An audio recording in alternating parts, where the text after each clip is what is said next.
Assalamualaikum warahmatullahi wabarakatuh. Kembali lagi bersama saya, Hasbahuddin, peserta latihan dasar CPNS tahun 2022, Kementerian Pendidikan, Kebudayaan, Riset, dan Teknologi Universitas Sulawesi Barat. Pada kesempatan kali ini, kita akan membahas mengenai akuntabel. Definisi akuntabel sebagaimana yang tertuang dalam konteks ASN, akuntabel adalah sikap jujur dan bertanggung jawab, memiliki disiplin dan berintegritas yang tinggi dalam setiap pelaksanaan tugas. Tingkatan akuntabilitas sebagaimana yang tertuang dalam modul kegiatan. Yang pertama adalah akuntabilitas personal. Yang kedua, akuntabilitas individu. Yang ketiga, akuntabilitas kelompok. Yang keempat, akuntabilitas organisasi. Dan yang kelima, akuntabilitas stakeholder. Sebagaimana yang kita ketahui, akuntabilitas yang paling fundamental atau yang paling di bawah adalah akuntabilitas personal. Akuntabilitas personal merupakan fondasi awal menuju pada akuntabilitas stakeholder. Sebagaimana yang kita lihat pada piramida yang ada pada slide.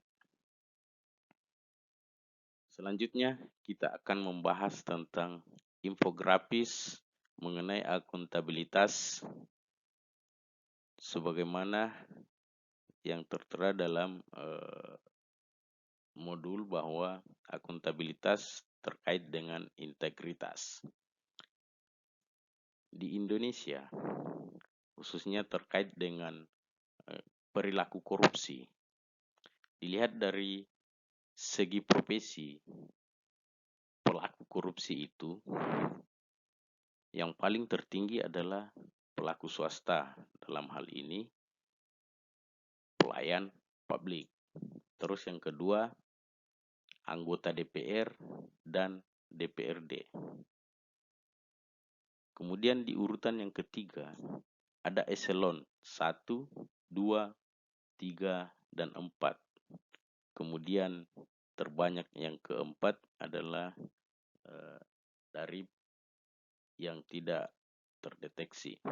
Kemudian yang terbanyak kelima adalah wali kota atau bupati dan wakil-wakilnya. Kemudian menyusul ada kepala lembaga atau kementerian. Berikutnya hakim, gubernur, pengacara, jaksa, korporasi, komisioner, duta besar, dan polisi. Nah, dari infografis berdasarkan profesi ini, nampak kita lihat bahwa para pelaku korupsi atau koruptor yang ada di negara kita ini adalah mayoritas dari ASN. Yang perlu kita garis bawahi di sini adalah bagaimana kemudian ASN itu harus memiliki akuntabilitas, dalam hal ini integritas yang tinggi untuk meminimalisir perilaku korupsi. Nah, apa yang kemudian kita lihat di infografis ini bisa mendorong kita atau memotivasi kita sebagai ASN untuk kemudian bagaimana melawan korupsi tersebut, atau paling tidak kita mampu menginternalisasi budaya anti korupsi dimulai dari diri kita secara personal, sebagaimana tingkatan akuntabilitas yang dijelaskan sebelumnya. Selanjutnya, kita lihat berdasarkan jenis perkara. 22% itu terkait dengan pengadaan barang dan jasa. Selanjutnya 2% terkait dengan perizinan, dan yang paling banyak adalah perkara penyuapan. Nah, bicara penyuapan berarti tidak lepas dari korupsi. Tindak pidana korupsi yang harus kita tanamkan pada diri kita sebagai ASN adalah bagaimana kemudian kita mampu melawan perilaku korupsi ini agar tidak terjadi lagi perilaku korupsi terkhusus di tempat kita bekerja, terutama di perguruan tinggi atau kampus di mana tempat kita mengabdi sebagai ASN. Oleh karena itu, saya sampaikan pada kesempatan ini bahwa sebagai ASN, prioritas utama kita adalah bagaimana kemudian bisa menghilangkan atau paling tidak meminimalisir perilaku korup ini di tempat kerja kita.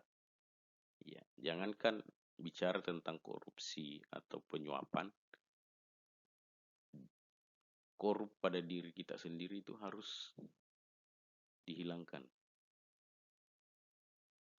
Ya, paling tidak bagaimana kita bisa berperilaku disiplin, datang tepat waktu di tempat kerja, pulang tepat waktu, menggunakan sarana dan prasarana sebagaimana mestinya, dan masih banyak yang lain.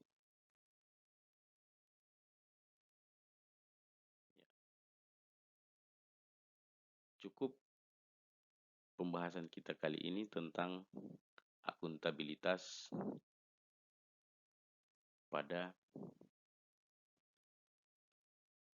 core value berakhlak sebagaimana yang tertuang dalam modul pelatihan. Sekian dan terima kasih. Assalamualaikum warahmatullahi wabarakatuh.